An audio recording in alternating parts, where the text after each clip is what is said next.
Thanks for joining me. I'm Carla with Race to Walk, and it's time for our weekly Bible study. And today we are going to be going over the parable of the talents and what that means. But before we get started, a little bit about this Bible study. I host a live Bible study on Race to Walk on Instagram every Friday, and then I upload that later to YouTube. So if you are interested in that, be sure to like and subscribe, and so you can get notifications of new Bible study videos. So a little bit about this. This parable is in Matthew chapter 13, and it starts in verse 24. But before we get started on this, a little bit about the book of Matthew. Matthew is one of the synoptic gospels. There's a lot of common material between Matthew's gospel and Mark and Luke, but this particular parable actually is unique to Matthew. And as I've mentioned several times before, Matthew's parables, he groups all of his teachings thematically. So Luke's gospel is chronological, while Matthew's is by theme. So if you're ever reading Matthew on your own and you're wondering, okay, well, what does a certain passage really mean? If you read the rest of the passage around it, it's usually pretty easy to get context of what that passage means. So let's start here in verse 24. Now, I'm going to be reading from the New Living Translation. The word in there is actually tares. They translate this as weeds. So if you have the same sort of Bible that I do, it's going to say the parable of the weeds. That's actually doesn't really quite give the sense of what's going on here, because the tares are more than just simply weeds. They actually look exactly like wheat when they're young, and they used to actually, in ancient times when agriculture was very important, they used to use tares to actually sabotage other, enemy fields. So it's not just like some thistles that they need to pull out. I mean, it was a very serious thing that could, ruin crops. So anyway, in verse 24, here's another story Jesus told. The kingdom of heaven is like a farmer who planted good seed in his fields. But that night, as a worker slept, his enemy came and planted weeds, and this is where it's tares, among the wheat, then slipped away. When the crop began to grow and produce grain, okay, I'm just going to say tares just because they've translated it as weeds here. The weeds also grew. The farmer's workers went to him and said, "Sir, the field where you planted that good seed is full of tares. Where did they come from?" "An enemy has done this," the farmer exclaimed. "Should we pull out the tares?" they asked. "No," he replied. "You'll uproot the weeds. If you do, let both grow together until the harvest. Then I will tell the harvesters to sort out the tares, tie them into bundles, and burn them, and put the wheat in the barn." Now, I did again this week. I went and read through kind of the Greek of this parable, and one of the things that stood out to me this time, it said in verse 41, it says, and this is just how it came across, and if you're reading it just kind of the word for word from the Greek, "And they will gather out of the kingdom of him all the causes of sin and those practicing lawlessness." So all evil, the causes of it, as well as those who are actually doing it. And then the other part was, okay, so it says on here, it's like the eternal punishment, he will gather those into the barn of me. Now, in last week's parable, the one of the talents, he said to the servants, hey, Christy, it said to the servants, the faithful servants, he said, "Enter into my joy." And this one, it says, "Enter into the barn of me," which this to me kind of reflects the rest. When God talks about in the Old Testament about entering into your master's rest, it reflected that. Now this parable is kind of interesting because Jesus doesn't always actually spell it out every single parable, but this one he does. So we know exactly what these things mean. So a little bit further down, after this, Matthew groups together several other parables. He talks about the parables of the mustard seed, the parables of the yeast, and then also another one. Then he goes down here and he actually explains that the disciples ask him, "Well, what does this mean?" So this is down in verse 36, he said, "Then leaving the crowds outside, Jesus went into the house. His disciples said, 'Please explain to us the story of the weeds in the field.' Jesus replied, 'The Son of Man is the farmer who plants the good seed. The field is the world.'" So this is keep that one in mind. "And the good seed represents the people of the kingdom. The weeds, or the tares, are the people who belong to the evil one. The enemy who planted the tares among the wheat is the devil. The harvest is the end of the world, and the harvesters are the angels. Just as the tares are sorted out and burned in the fire, so it will be at the end of the world. The Son of Man will send his angels, and they will remove from his kingdom everything that causes sin and all who do evil. And the angels will throw them into the fiery furnace, where there will be weeping and gnashing of teeth. Then the righteous will shine like the sun in their Father's kingdom. Anyone with ears to hear should listen and understand." So that last little verse, "and the righteous will shine like the sun in their Father's kingdom." And this reminds me of, now there's this verse in Daniel 12:3. Actually, there's some pretty strong words about the end time judgment in this passage in Daniel 12. So this is Daniel 12, verse 1. And it says, "At that time," so Daniel's just talking about some end time, let's see. Oh yeah, he's actually talking about the Antichrist in chapter 11. And then he goes, this is, the title here is "The End of Time." In chapter 12, "At that time, Michael the archangel, who stands guard over your nation," so he's talking about Israel, "will arise. Then there will be a time of anguish greater than any since nations first came into existence." So this is talking about the time of Jacob's troubles, or sometimes we refer to it as, the Great Tribulation or the wrath. Those are things that we refer to it as. "But at that time, every one of your people whose name is written in the book of life will be rescued.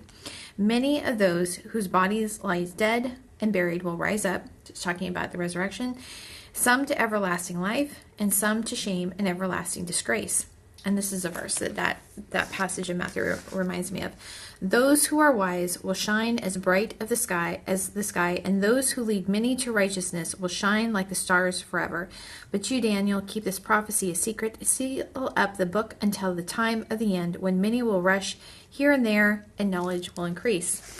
So actually, I have a picture on my I think it's on my Instagram profile of I went to, I think it was Lifeway, when Lee Strobel was there doing a book signing on his book Miracles, and he and his wife were there. And I had taken, I kind of had a little bit of interaction with him before that, because I had taken a class on evangelism from him at HBU.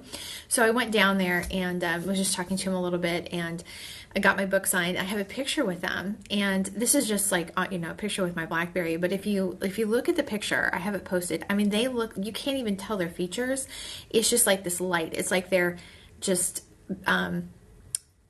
like beaming this light, and so it's not. What's interesting about it is I'm standing in between the two of them, so they both look like that. I just kind of look a little shiny, like I'm reflecting some of their light. But I was showing this to some of the people in the apologetics program, and one of my friends said, "No, that's what ancient artists used to." Yeah, I kind of miss that. Christy said, "I love the Lifeway study guides to different books of the Bible." I'll have to check those out. I don't think I have those. But he said that's what those halos or auras used to be, this shining light. So anyway, I'll have to dig up that picture again. But so one of the kind of interesting things about starting the parables is that I went through my Bible, listed out all the parables, but I hadn't really had like a particular order that I was going to do it each week. And I have all my videos that I have kind of like lined out in this little planner, but I have these little tabs so I can move it. But what's been happening is that something will happen, and I'm like, okay, well, I'm going to talk about this parable today. So the first one, is my friend James and the parable of the lost sheep, his story. And then last week, what was it? Something happened. The parable of the talents it was related to that. This week, same thing happened. I was like, okay, well, which one am I going to do this week? And then I start doing my reading right now I'm taking Patristic Fathers in History of Christianity. So I'm reading in History of Christianity, and we get up to some of these controversies about, for one of them, the Donatists and Augustine. And Augustine actually used this parable, the parable of the tares, to support his position for kind of giving church leaders who really weren't living up to what they were supposed to be doing a pass and not kicking them out. So anyway, just a little bit of overview. So I just want to talk about that for a little bit. So now up until the year 311, Christianity was, there were times when it was persecuted in the Roman Empire, and then other times it was just kind of tolerated. So the last persecution was under Diocletian, who was a Roman emperor, and most people think that persecution was instigated by one of his generals who later became emperor, which was Galerius. And anyway, it was a very, very severe persecution. The interesting thing about this, I don't know if this has, plays a role in it, is Galerius's wife and daughter were actually Christians, and so he forced them to basically to deny Christ. But they went, and if Christians did not deny Christ, they would sometimes they were tortured and even killed. But if they denied him, they would be given a certificate saying that they had done that and that they had sworn loyalty to the emperor. So some of them, all that they required was for them to turn over their scriptures. So then after the Edict of Toleration in 311, Christianity was no longer illegal. Shortly after that, Constantine becomes emperor. He's a friend of the church. A lot of people have opinions on that, but anyway, so he's a friend of the church. And Christianity kind of enters a different phase. So up until this point, their main focus is mainly kind of just survival. They have to kind of come to a determination on, doctrine and what they believe, just, in the middle of all this other persecution. But now things are at peace, and there's a little more time for thought and dialogue. And then you start seeing kind of this escalation. So right after that, they had, Arius had his controversy. He didn't believe that Jesus was divine. And, the Council of Nicaea came up after that. But during this, so that last persecution sparked another issue that lasted for quite a while, and that was Donatism. So what happened in Northern Africa, there was a bishop that had turned over, now I just read something today, this is the first time I read this, he turned over like heretical books to the authorities, but he hid the actual scriptures. So, but regardless, they thought, the people in the church in that area thought that he had turned over the scriptures, that he had denied Christ, and so their position was that he should not be the leader of the church. This ended up becoming this huge split. They were basically kind of running an alternate church apart from what had been authorized by what we now know as the Roman Catholic Church as a whole. So they're kind of running a parallel church at the same time. Constantine tried to kind of smooth that out and broker that peace. Didn't really work very well. Well, then about 100 years later, this is still going on. There were actually, there were actually riots about it, but they got to a point where it wasn't just a matter of, we don't think this person should be the priest. It got to be a matter of anybody that person gives sacraments to or accepts into church, that all of those sacraments are invalid because this person is not a holy person. So the issue was, where does this salvation come from? And the Donatists kind of went to this extreme that whoever is the shepherd of that flock, it comes through them. And so if they are not holy, then basically the people weren't really saved. They really didn't have salvation because the person administering the church sacraments wasn't holy. So Augustine argued against that. Now this is the thing. I kind of struggle with this a little bit. I totally understand where they're coming from. And I think that, we see those same sort of conversations going on today. Like I have one video from last summer about when the whole thing with Todd Bentley was going down about, what do you do when leaders fall? And what it seems like a lot of times is that, just like back in the 4th century, that people are real, they don't really like to say, okay, tell somebody, okay, you've disqualified yourself from being a shepherd of the flock. Okay, we still see that today. And so I don't know if you've paid attention to this, but there was actually I called it a council, or I can't remember exactly what they referred to it, but a group of people actually examined all the evidence, all the accusations that was levied against Bentley, and they determined that most of it was actually true, and that their decision was that is not fit to minister. So not that cuts, he can pretty much do whatever he wants, but people have actually investigated that and said, we don't agree with him being in ministry anymore. So, but here what Augustine's argument was, he used that parable, and he said that the field was the church. And he said, this is from Sermon 23, and he's talking about why bear patiently the mix of evil with good. And then he says, today they are tares, tomorrow they may be wheat. So he's basically saying that, just kind of ignore this impurity and this unrighteousness in the church and just let it go. And God will all sort it out in the end. Now, this, I think, he went too far on that. Irenaeus, who lived, Augustine was end of the 4th, beginning of the 5th century. Irenaeus was in the 2nd century, and Irenaeus was actually taught by Polycarp, who himself was taught by John. He did not see it that way, and he said that, let's see if I wrote all this down.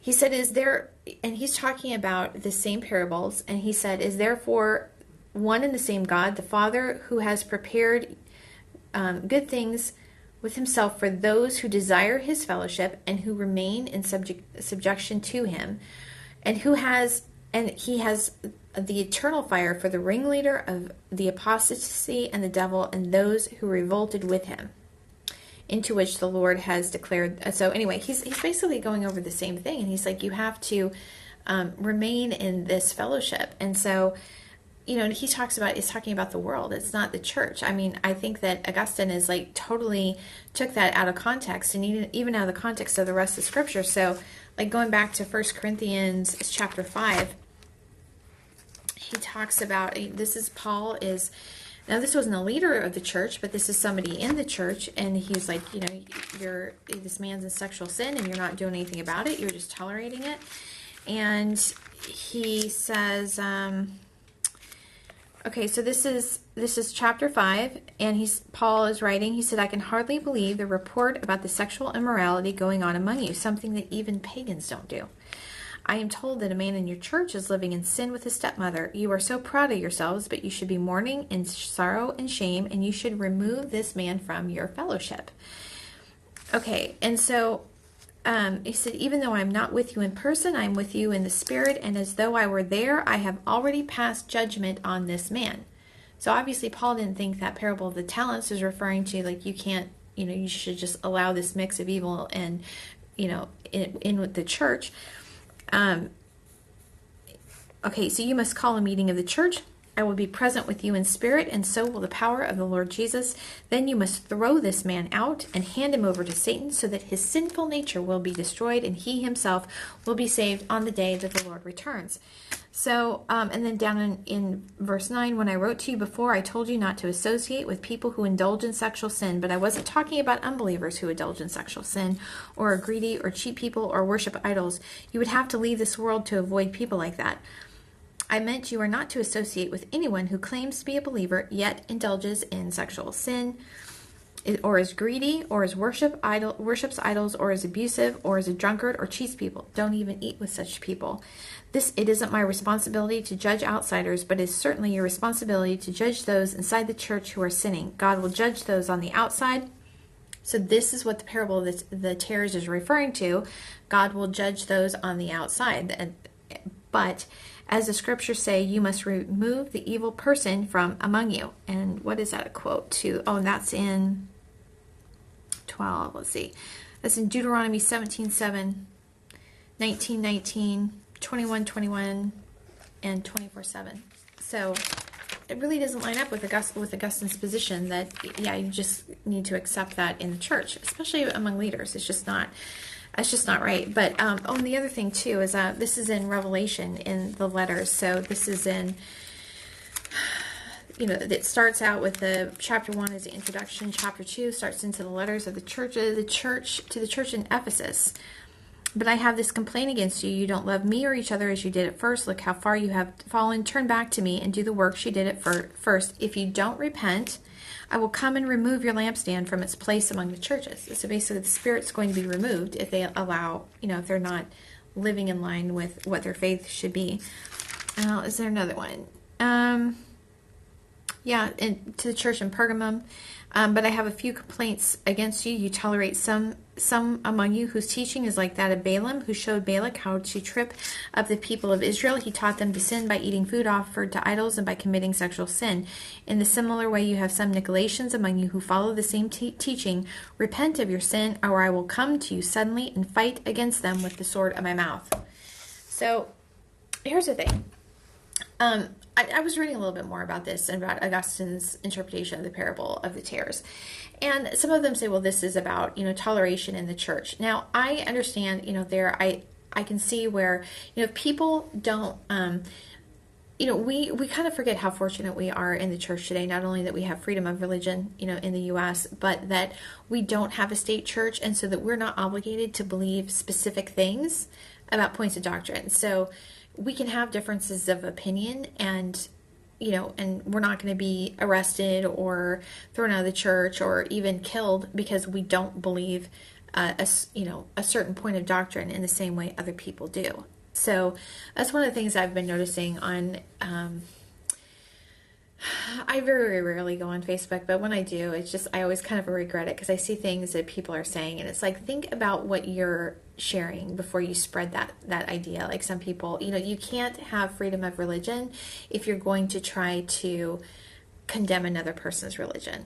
So truth is truth. The true faith is, and the true God and the true way does not change. But God gives us opportunity to come to Him. And I think it's really unfortunate that most people have forgotten the history of the church, and that when religion is tied to power, then things get distorted pretty quick. And so we need to really guard our right to worship freely. And that includes other people's rights to worship freely, even if we don't agree with them. So Christy asked, I'd love to hear your thoughts. What if someone grew up in the church and then left it and is living in obvious sin? So here's the thing. I think it's really, affiliations are like really, you have to be cautious with them. And I'm not a Calvinist. I think that I used to believe once saved, always saved. I don't believe that anymore, just because just reading the Bible, it talks a lot about guarding against falling away. And reading some of those early church writers, I mentioned it in the one last week about the parable of the talents, like Ignatius and Clement, they were both, you need to maintain the faith and not fall away. But I think that, if there's somebody that and they're praying for, it's like Peter. I mean, he denied Jesus and then he returned. So just because someone has fallen away today doesn't mean that's not the end of the story. I mean, you still continue to pray for them. But I do think that, like some people have the thought, like, well, if they are, if they deny Jesus, they were just never saved to begin with. I don't believe that. I know people that they weren't nominal Christians that have come to deny Jesus. I think they got caught up in deception. It's a spiritual war.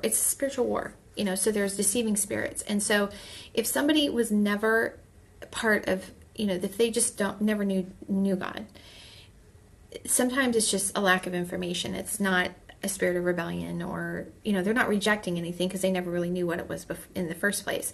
If someone was a Christian and then they deny Jesus or are just not really living, then there's other things going on, and you're actually coming up against a spiritual stronghold. So you need to just be praying about it, praying against that God will, remove the scales from their eyes, that, just, rebuking the spirit that's behind it versus just thinking it's a matter of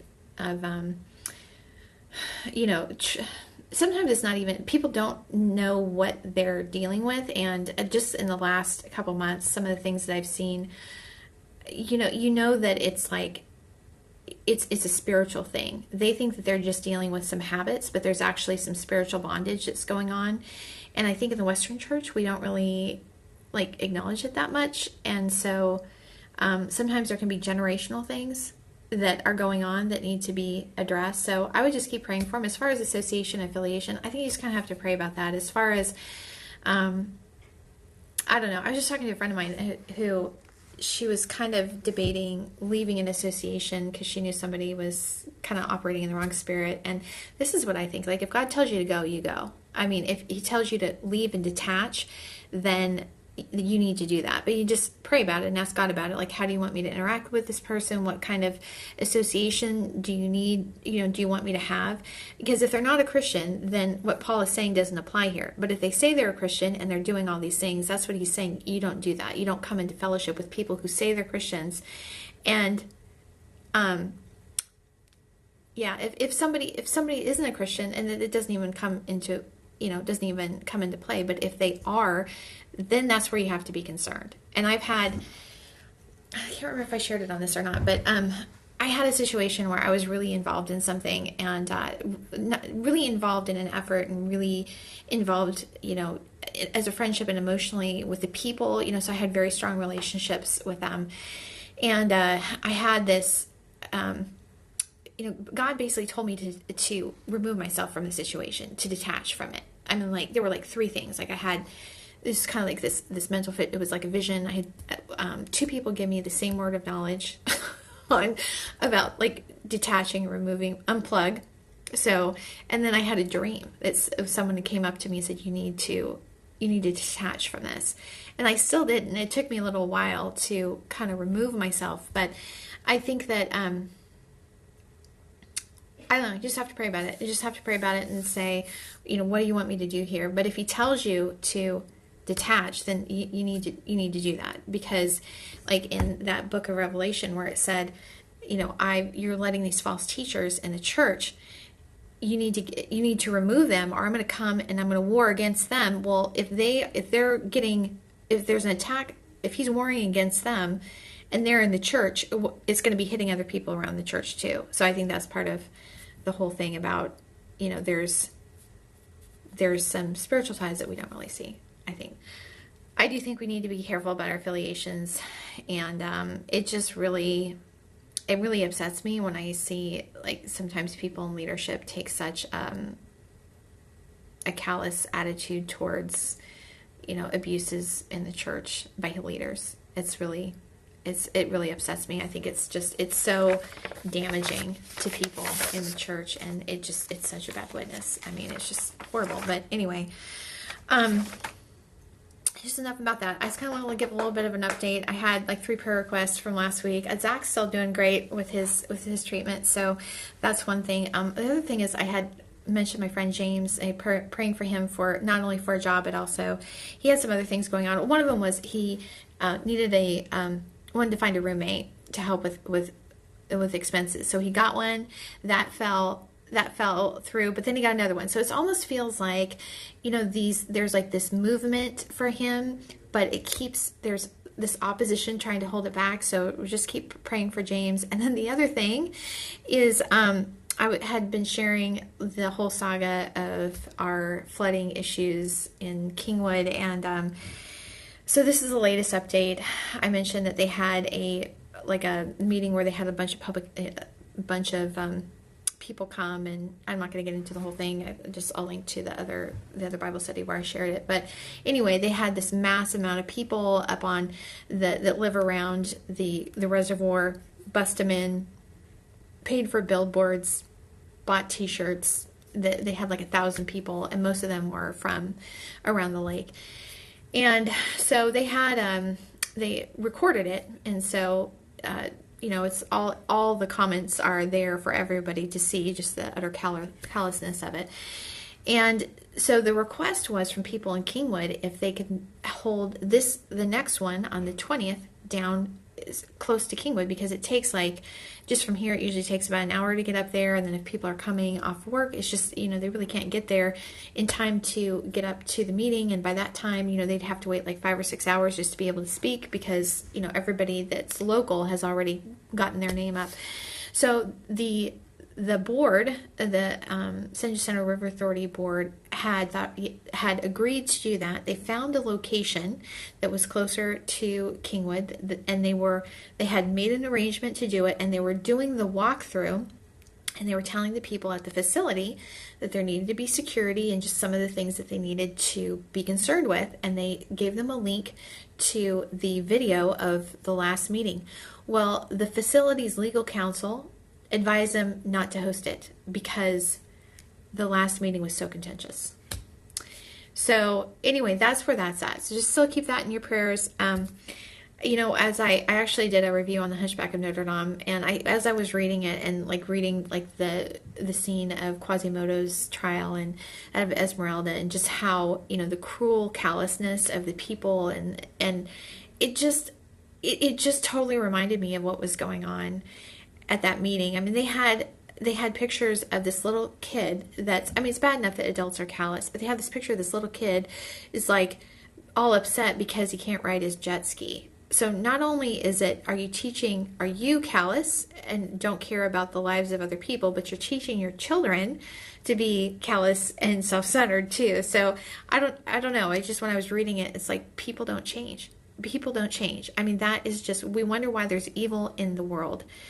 All it takes is somebody's boating access, and they'll basically say, to hell with everybody else. I want what I want. I want what suits me. I don't care about anybody else. That's human nature. That's who we are without the Holy Spirit. It's in the Voyage of the Dawn Treader, where Aslan has to rip off all the scales of Eustace after he's turned into a dragon. We're all dragons without our Savior. So anyway, if you could keep us in your prayers, that's ongoing. It's an ongoing thing. We'll see what comes up. And it's just been so many things that have happened to Harvey. It's just the devastation was so widespread. So many people went through it. And then not even that, only that, but there's just been so many things that have happened, just one hit after another, that I have to think that, God's going to be working through this for his purpose. I mean, it's just too crazy otherwise for him not to. So anyway, that's enough for today, but thanks for joining me, and I will be praying for the favor and blessing of God over you. So see you next time.